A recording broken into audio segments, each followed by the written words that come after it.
नमस्कार दोस्तों, स्वागत है एक बार फिर से सबका बुक्स वाले भैया पे। आज मैं एक खास किसी किताब की बात नहीं कर रहा। मैं आया हूँ एक बहुत अच्छी खबर जो कि है हिंदी में किताबें पढ़ने वालों के लिए। जी हाँ, मैं अक्सर जो रिव्यूज़ करता हूँ वो ज़्यादातर इंग्लिश की किताबों के होते हैं और मेरे से अक्सर कई फॉलोअर्स ये सवाल पूछते हैं कि क्या ये किताब हिंदी में उपलब्ध है या नहीं। तो जी हाँ, जैसा कि मैं देखता हूँ कि हिंदी पढ़ने वालों की संख्या बहुत है और जो मैं कहूँगा अपने लिए कि मेरे लिए बहुत खुशी की बात है, क्योंकि मैंने खुद भी बहुत हिंदी पढ़ी है और मुझे अच्छा लगता है कि लोग हिंदी पढ़ने में आज भी रुचि रखते हैं। बट बहरहाल मैं उन कुछ किताबों की बात कर रहा हूँ आपके साथ जो मूल रूप से अंग्रेजी में लिखी गई हैं और इनमें से ज़्यादातर किताबें मैंने पहले आपको रेकमेंड करी हुई हैं अपने ही चैनल पर, और ऐसी कई किताबें जो हैं अब इंग्लिश में भी उनका हिंदी में भी अनुवाद हुआ है। ऐसी कुछ किताबों के बारे में मैं आपको आज बताऊंगा। तो चलिए शुरुआत करते हैं कि कौन कौन सी मेरे द्वारा रिकमेंड की गई किताबें अब हिंदी में भी है जिनको आप पढ़ सकते हैं। दोस्तों, पहली किताब है आदि शंकराचार्य, हिंदू धर्म के महान विचारक, बाय पवन वर्मा। पवन वर्मा जी एक डिप्लोमेट रह चुके हैं। उन्होंने हिंदू धर्म पर, हिंदू सोसाइटी पर बहुत बेहतरीन किताबें लिखी हैं। आदि शंकराचार्य पे यह किताब उन्होंने मूल रूप से अंग्रेजी में लिखी थी और अब इसका अनुवाद आ चुका है हिंदी में। यदि आप जानना चाहते हैं, समझना चाहते हैं आदि शंकराचार्य को, उनकी एक बायोग्राफी है ये, उनके बारे में आप जान सकते हैं क्या उनका योगदान रहा है हिंदू थॉट प्रोसेस में, हिंदू धर्म में, क्या रही उनकी अद्वैत वेदांत की फिलॉसफी। तो मेरे हिसाब से सबसे बेहतरीन किताबों में से है और बेहद खुशी की बात है ये किताब अब हिंदी में भी उपलब्ध है। तो अद्वैत वेदांत जो कि एक one of the most important मैं कहूँगा कॉन्सेप्ट्स है हिंदुइज्म का, और पवन जी की जैसे किताब है वो आदि शंकराचार्य को हिंदुइज्म के सबसे महानतम विचारकों में से, थिंकर्स में से एक कहते हैं। तो जो भी लोग हिंदू धर्म में रुचि रखते हैं उनके लिए मैं कहूँगा ये एक मस्ट रीड किताब है कि अब जाने कि आदि शंकराचार्य का क्या योगदान रहा है और क्या है अद्वैत वेदांत का कॉन्सेप्ट। दोस्तों, जो दूसरी और तीसरी किताब है उनके लेखक सेम है, राजीव मल्होत्रा जी। राजीव जी की मैंने सारी किताबें पढ़ी हैं और एक एज अ पर्सन, एक ऑथर के तौर पर मैं बहुत रिस्पेक्ट करता हूं और उनके बहुत से फॉलोअर्स, रीडर्स हैं जिन्होंने उनकी किताबें पढ़ी हैं। ये लिखते हैं मूल रूप से हिंदू धर्म पर, हिंदू धर्म के चैलेंजेस पर। जी हाँ, तो उनकी जो ये किताब ये है भारत विखंडन, जो कि थी ब्रेकिंग इंडिया के नाम से बुक आई थी। इसमें वो बताते हैं कि द्रविडियन और दलित फॉल्ट लाइन्स, जी हाँ, ये हिंदू धर्म के एक चैलेंज है। हम सब जानते हैं कि दलितों के साथ आज भी कितनी डिस्क्रिमिनेशन होती है। ये एक कड़वी सच्चाई है हमारे समाज की जिसको हम झुठला नहीं सकते। लेकिन वो ये बताते हैं कि जो द्रविडियन, जो दलित फॉल्ट लाइन्स हैं, द्रविडियन फॉल्ट लाइन्स हैं, कैसे इनको मिसयूज किया जा रहा है थ्रू वेस्टर्न पावर्स। तो जी हाँ, बजाय कि हम एक सोल्यूशन पर आए, ये प्रॉब्लम्स एग्रेवेट हो रही हैं और किस तरह से इन प्रॉब्लम्स को, जो कि भारत के समाज की समस्याएं हैं और जिनका बिना किसी डाउट के अवश्य निदान होना चाहिए, हल होना चाहिए, कैसे वेस्टर्न पावर्स या वेस्टर्न थिंक टैंक्स उसको यूज़ करते हैं भारत में, भारत के समाज को और ख़राब करने के लिए, ख़त्म करने के लिए, भारत के समाज को तोड़ने के लिए। और राजीव जी की मैं कहूँगा कि वो बहुत ही डिटेल और रिसर्च में के बाद अपनी किताब लिखते हैं। तो इनकी बातें जितनी मैंने देखी हैं, समझी हैं, मैंने ऐसी कोई भी बात अभी तक नहीं देखी जो मुझे लगा हो कि इन्होंने उसको ओवर हाइप करा है या बिना किसी सबूत के या बिना किसी वजह की एक बात को सामने रखा है। तो जो लोग हिंदू धर्म में और हिंदू धर्म के चैलेंजेस में रुचि रखते हैं उनके लिए किताब बहुत उपयोगी सिद्ध होगी। इसी के साथ राजीव जी की दूसरी किताब है विभिन्नता। जी हाँ, ये किताब इंग्लिश में लिखी गई थी, being different and Indian challenge to western universalism. तो दोस्तों, इसमें वो बताते हैं कि हर धर्म की, हर समाज की, हर सोसाइटी की अपनी एक आइडेंटिटी है। उसी तरह हिंदू धर्म की है, इंडियन समाज की है। वो ये कहते हैं कि वेस्टर्न वर्ल्ड में, जिसको हम कहते हैं एक वन वर्ल्ड या एक वन सोसाइटी, वन सिविलाइजेशन, वो कहते हैं कि उसके नाम पर सिर्फ वेस्टर्न यूनिवर्सलिज्म को प्रमोट किया जा रहा है। तो कहीं ना कहीं ये एक फॉर्म ऑफ इम्पीरियलिज्म है जो आज प्रमोट हो रहा है। और वो ये कहते हैं कि हर धर्म, चाहे वो हिंदू धर्म हो, क्रिश्चियनिटी हो, इस्लाम हो, सबकी अपनी एक आइडेंटिटी है और हमें उस आइडेंटिटी को बरकरार रखना चाहिए और एक दूसरे के प्रति सद्भाव की भावना होनी चाहिए। इसमें आपको बहुत सी चीज़ें पता चलेंगी कि जो हिंदू धर्म में उस पर्टिकुलर क्या व्यू है एक चीज़ को लेकर और क्या व्यू है इन क्रिश्चियनिटी और इस्लाम। वो किसी धर्म को क्रिटिसाइज नहीं करते, बल्कि वो सीधे सीधे तौर पर आपको डिफरेंसेस बताते हैं कि कैसे हर एक धर्म हर चीज़ को अलग अलग तरह से देखता है।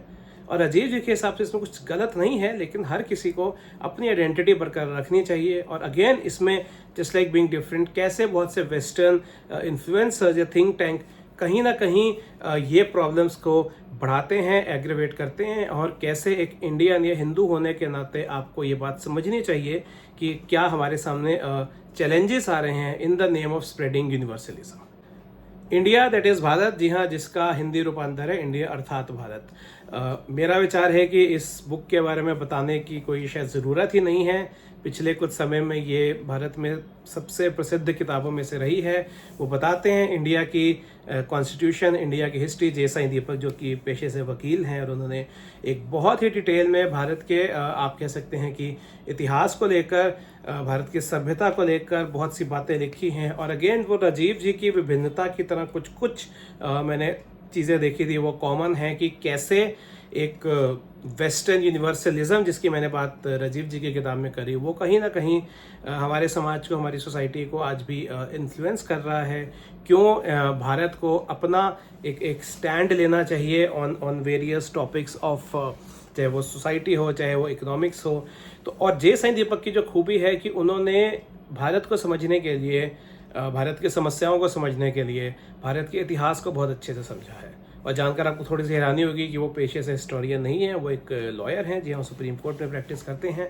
लेकिन जिस तरह से उन्होंने भारत के इतिहास को, और आप कह सकते हैं विश्व के इतिहास को समझा है, और ये बताया है कि कैसे वेस्टर्न इम्पीरियलिज्म, अरेबिक इम्पीरियलिज्म हम पर थोपा गया है, उससे क्या चैलेंजेस आए हैं पुराने समय में भी और आज के समय में भी। जे साईं दीपक 3 किताबें लिख रहे हैं, जिसमें से 2 आ चुकी हैं, और ये उनकी सबसे पहली बुक थी, और जिसको बहुत ही रेव रिव्यूज़ मिले। और मैंने जैसा आपको बताया इसका अलग से ऑलरेडी इसका रिव्यू करा था। और ये बुक मैं कहूँगा एक बहुत ही इंपॉर्टेंट बुक है टू अंडरस्टैंड, अगर मैं एक लाइन में बोलूँ, कि कैसे वेस्टर्न इम्पीरियलिज्म आज भी सोसाइटीज़ में अलाइव है, आज भी कहीं ना कहीं एक ब्रिटिश, एक अमेरिकन एम्पायर है जो लोगों को इन्फ्लुएंस कर रही है। दोस्तों, इसके बाद आते हैं रामायण और महाभारत पर। रामायण और महाभारत की जो कोर स्टोरी है, उससे मेरे ख्याल सभी भारतीय भली भांति परिचित हैं। कई तरह से किताबें लिखी गई हैं रामायण और महाभारत पे। कुछ लोगों ने उसको ट्रांसलेट करा है, जैसे विवेक देवराय जी ने बहुत ही उम्दा ट्रांसलेशन करा है रामायण और महाभारत का संस्कृत से।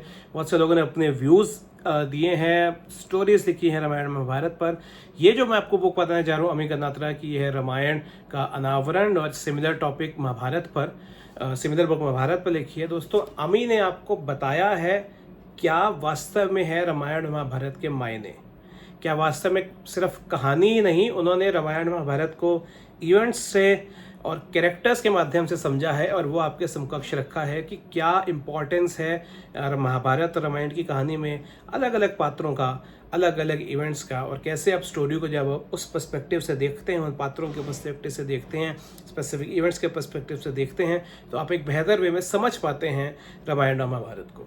इसमें अगेन मैं कहूँगा कि दोनों ही ग्रंथ एक तो हमारे समाज के लिए बहुत उपयोगी हैं, और कौन सी किताब बेहतर है, वेल मैं नहीं इस पर ओपिनियन दे सकता, क्योंकि ये दोनों ही किताबें, अभी ने एक बहुत ही बेहतरीन किताबें लिखी हैं। तो मैं ये कहूँगा यदि आप एसेंस समझना चाहते हैं रामायण और महाभारत की, तो ये दोनों किताबें ज़रूर पढ़िए। और इसको एक चीज़ और है, कहीं से भी इसको एक समरी मत समझिए रामायण महाभारत की, क्योंकि अमी का इरादा इसको समरी लिखने का नहीं है। महाभारत को समझ के, रामायण को समझ के सब लोगों को समझाने का है। तो उस पर्सपेक्टिव से देखेंगे तो निस्संदेह बहुत कुछ जानेंगे और समझेंगे रामायण और महाभारत के बारे में। दोस्तों, अगली किताब है एस राधाकृष्णन की भारतीय दर्शन। ये अनुवाद है इंडियन फिलॉसफी का। जी हाँ, एस राधाकृष्णन जी, इन्होंने लगभग, आपको हैरानी होगी, लगभग करीब 100 साल पहले ये किताबें लिखी थी। लेकिन मैं आपको एक बात बताना चाहता हूँ, ये किताब तब भी इतनी ही रेलिवेंट थी जितनी आज है। दोस्तों, इन दोनों किताबों में, जो कि 2 भागों में डिवाइडेड है, उन्होंने समझाया है हिंदू फिलॉसफी को। जी हाँ, और मैं हिंदू फिलॉसफी कह रहा हूँ तो जब मैं ये रामायण या महाभारत की बात नहीं हो रही, या ये पुराणों की बात नहीं हो रही, भारतीय संस्कृति, भारतीय फिलॉसफी जो हिंदू फिलॉसफी रही है, उसमें कितने वेरियस स्कूल्स ऑफ थॉट रहे हैं। जैसे अद्वैत वेदांत भी one of the parts of Hindu philosophy है। कितने थॉट लीडर्स रहे हैं, थिंकर्स रहे हैं, और कैसे हमारी जो फिलॉसफी के थ्रू, हिंदू फिलॉसफी के थ्रू हिंदू सभ्यता शेप अप हुई है ओवर ऑल दीज मिलेनिया। कैसे वो शेप अप हुई है, कैसे अलग अलग विचारकों ने अपने मत रखे हैं, क्या है हिंदू धर्म, क्या है जैन धर्म, क्या है बुद्धिस्ट धर्म, क्योंकि कुछ वे में आप कह सकते हैं वो कहीं ना कहीं हिंदू धर्म से प्रभावित रहे, उनके ऑफशूट्स रहे हैं। अब जैसे भी देखें, वो एक फिलॉसफी रही है, और कैसे वो लिंक्ड है विद हिंदू रिलीजन। तो यदि आप हिंदुइज्म के एसेंस को समझना चाहते हैं कि क्या है वो, एक अगर आप दर्शन शास्त्र देखें, कोई भारतीय दर्शन जैसे कि बुक का नाम है, आप दर्शन शास्त्र में अगर रुचि रखते हैं, अगर हिंदुइज्म को वास्तव में समझना चाहते हैं, तो मैं कहूँगा कि ये डेफिनेटली मस्ट रीड बुक्स हैं। दोस्तों एक बहुत इंपॉर्टेंट किताब और जो मैंने कहा कि मेरी पढ़ी हुई सबसे पसंदीदा किताबों में से है वो है सर्वोच्च लक्ष्य बाय विक्रम सूद। जी हाँ, ये बुक थी the ultimate goal by Vikram Sood ji, जो कि रॉ के रिसर्च एंड एनालिसिस विंग के हेड रह चुके हैं।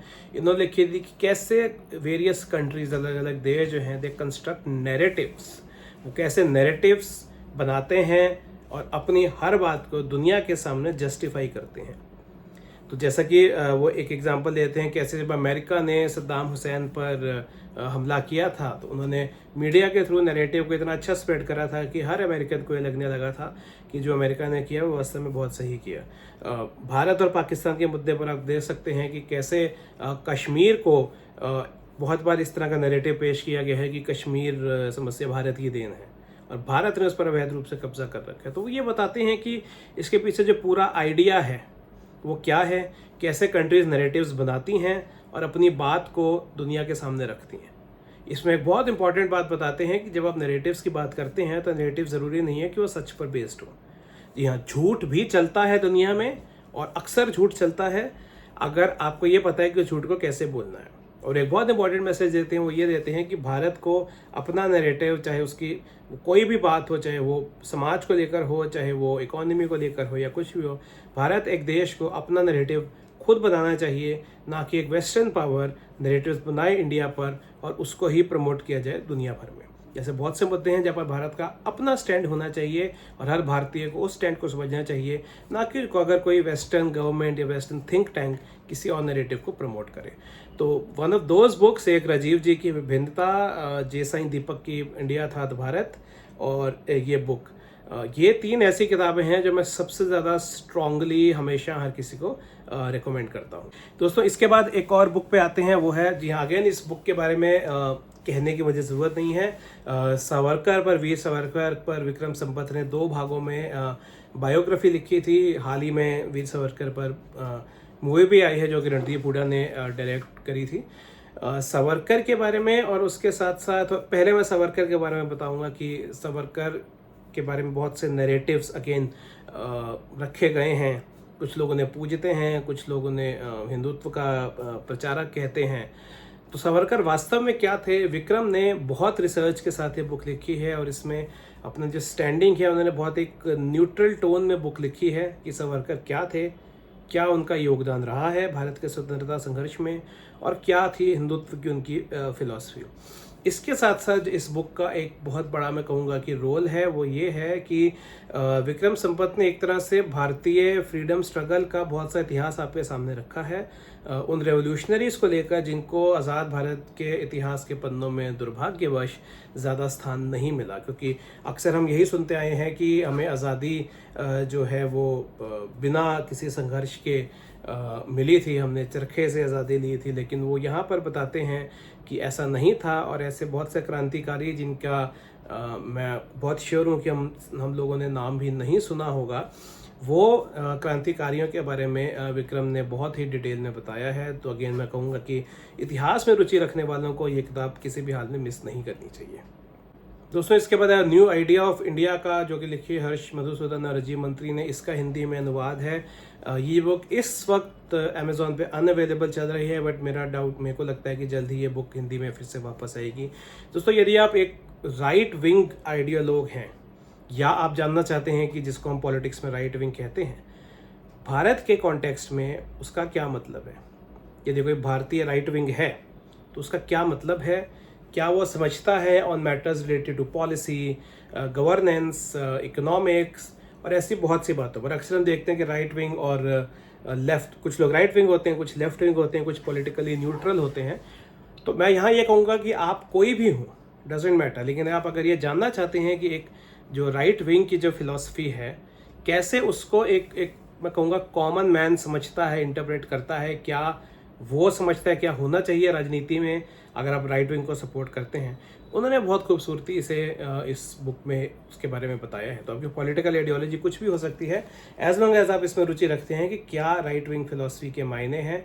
और भारत में अगर आप राइट विंग को जो कंप्लेंट्स हैं, चाहे वो एक डिस्टॉर्टेड वर्जन ऑफ सेक्युलरिज्म हो, चाहे वो रिलेटेड टू एजुकेशन हो, चाहे वो रिलेटेड टू पॉलिटी हो, कुछ भी हो, कैसे एक राइट विंगर उन चीज़ों को देखता है, और उन्होंने इन आइडियाज़ को बेहद खूबसूरती से रखा है। तो आप एग्री कर सकते हैं, डिसएग्री कर सकते हैं, लेकिन ये एक ऐसी बुक है जिसे आप इग्नोर नहीं कर सकते हैं। तो ये अगेन एक बुक है जिसको मैं स्ट्रांगली रिकमेंड करता हूँ। दोस्तों एक और बुक है, वो है जुगलबंदी भाजपा मोदी युग से पहले। जी हाँ, किताब कुछ साल पहले लिखी गई थी। नरेंद्र मोदी भारत के प्रधानमंत्री बन चुके थे, काफ़ी साल हो चुके थे, लेकिन विनय सीतापति ने आपको बताया है भारतीय जनता पार्टी का पूरा इतिहास। और इसके साथ साथ एक और ख़ास बात है इस बुक की, वो ये है कि ये सिर्फ भारतीय जनता पार्टी का इतिहास नहीं है, आप समझ सकते हैं भारत के पूरे पॉलिटिकल लैंडस्केप का इतिहास। यदि भारतीय जनता पार्टी आज इस मुकाम पर है तो उसके क्या ओरिजिन्स रहे थे, और आप ये भी समझेंगे कि कैसे भारतीय जनता पार्टी इस मुकाम पर पहुंची। तो जी हाँ, आप कह सकते हैं कि लगभग आज़ादी के समय के बाद से लेकर अब तक का 2014 तक का बेसिकली पूरा राजनीतिक इतिहास आपके सामने रखते हैं विनय सीतापति। और विनय की इस बुक की एक बहुत खास बात है, वो ये है कि पूरी बुक में विनय ने कहीं भी कोई पॉलिटिकल साइड नहीं ली है। एक इतनी बड़ी किताब उन्होंने एक बहुत ही पॉलिटिकल न्यूट्रल एंगल से लिखी है, और ये काम मैं अपने कहूँगा बेहद काबिल तारीफ है। और इसके साथ साथ राजनीतिक इतिहास को समझने के लिए, भारत के राजनीतिक इतिहास को समझने के लिए ये बहुत ही बेहतरीन किताब है। और इंटरेस्टिंगली, जो लोग नहीं जानते, ये बुक मेरी सबसे पहला रिव्यू था मेरे इस चैनल पे भी, तो कहीं ना कहीं मेरा एक पर्सनल डेफिनेट अफेक्शन है इस बुक से, क्योंकि ये पहली बुक थी जो मैंने अपने चैनल पर रिव्यू करी थी। बट बहरहाल सिर्फ उससे नहीं, भारत के राजनीतिक इतिहास को एक न्यूट्रल स्टैंड पॉइंट से जानने के लिए इस बुक को आप जरूर पढ़िए। और दोस्तों लास्ट बुक है क्रांतिकारी, जो ये है ट्रांसलेशन रेवोल्यूशनरीज का बाय संजीव सान्याल जी। जी हाँ, संजीव सान्याल जो prime minister economic advisory council के मेंबर हैं और एक बेहद प्रसिद्ध लेखक हैं। उन्होंने कई किताबें लिखी हैं इतिहास पर। दोस्तों ये बुक आपको बताती है कि जो हमारे क्रांतिकारी थे, रेवोल्यूशनरीज जिसे हम इंग्लिश में कहते हैं, उनका क्या योगदान था भारत के स्वतंत्रता संघर्ष में। अक्सर जो नैरेटिव डोमिनेंट है वो ये है कि हमें आज़ादी दिलवाई थी एक नॉन वायलेंट स्ट्रगल ने, और जिसको नेहरू और गांधी जी ने लीड करा था। संजीव जी ये कहते हैं कि नेहरू और गांधी जी का एक बहुत इम्पॉर्टेंट रोल था भारत की आज़ादी में, लेकिन बहुत से हमारे रेवोल्यूशनरीज, क्रांतिकारी जो एक वायलेंट स्ट्रगल में बिलीव करते थे, वो ये कहते हैं कि उनका भी एक बहुत बड़ा योगदान था भारत की आज़ादी के इतिहास में। तो ऐसे कई लोग, और जैसा कि विक्रम ने भी अपनी बुक में जिक्र करा है, ऐसे कई लोग जो इतिहास ने जिनको भुला दिया, लेकिन इसमें कोई शक नहीं है, कोई दो राय नहीं है कि ऐसे क्रांतिकारियों का, रेवोल्यूशनरीज का एक बहुत महत्वपूर्ण योगदान था भारत को आज़ादी दिलाने में। इनमें से दुर्भाग्यवश बहुत से क्रांतिकारियों ने अपने प्राणों की आहुति दी, जो वीरगति को प्राप्त हुए भारत की आज़ादी के लिए। इसके साथ साथ संजीव एक और मिथ ब्रेक करते हैं। वो ये कहते हैं कि बहुत से लोग ये भी कहते हैं कि जो रेवोल्यूशनरीज थे वो एक ग्रुप की तरह नहीं लड़े थे, वो अलग अलग लड़े थे, इसलिए उनका स्ट्रगल शायद उतना इम्पोर्टेंट नहीं रहा। तो संजीव जी इस बात से डिसएग्री करते हैं और आपको पूरा एविडेंस देते हैं कि किस तरह से ये क्रांतिकारी एक ग्रुप की तरह ही लड़े थे। भारत की आज़ादी में रुचि रखते हैं तो definitely one of the very strong recommendations मेरी तरफ से, ये बुक जरूर पढ़िए, क्रांतिकारी बाय संजीव सान्याल। और दोस्तों एक बात मैं और कहना चाहूँगा ट्रांसलेशंस के बारे में, अनुवाद के बारे में। जी हाँ, कि आमतौर पर जो बुक का ट्रांसलेशन होता है उसको बुक का ओरिजिनल ऑथर नहीं करता है, मोस्ट ऑफ द केसेस कोई और अनुवाद करता है। लेकिन इनमें से कुछ अनुवाद मैंने पढ़े हैं, कुछ नहीं भी पढ़े हैं। तो आमतौर पर अनुवाद में एक चीज़ होती है, अनुवाद करना भी अपने आप में आसान नहीं होता है, क्योंकि ना सिर्फ आपको उसको वर्ड बाय वर्ड सही लिखना है, आपको वो एसेंस नहीं खोनी है। अगर आप ट्रांसलेट कर रहे हैं, आपको वर्ड्स के साथ साथ वो क्लियर मैसेज भी देना है, क्योंकि ऐसा नहीं हो सकता कि आप अंग्रेजी में कुछ कह नहीं और हिंदी में उसका आप अर्थ ही बदल दें। बट बहरहाल जितना मैंने पढ़ा है, ये अनुवाद बहुत अच्छे ढंग से किए गए हैं। मैं कह रहा हूँ कि मैंने सारी किताबों का अनुवाद नहीं पढ़ा है, ये अनुवाद बहुत अच्छे ढंग से किए गए हैं। और यदि आप हिंदी में ज़्यादा कंफर्टेबल हैं या हिंदी पढ़ना पसंद करते हैं, तो ये सारी ही बुक्स ऑलमोस्ट जो है मेरी तरफ से स्ट्रॉन्ग रिकमेंडेशंस हैं। तो जी हाँ, जैसा मैंने कहा था, हिंदी प्रेमियों के लिए एक बहुत अच्छी खबर है कि ऐसी बहुत सी तमाम किताबें अब हिंदी में भी उपलब्ध हैं, इनको ज़रूर पढ़िए।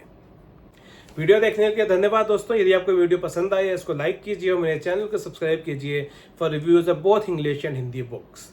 धन्यवाद।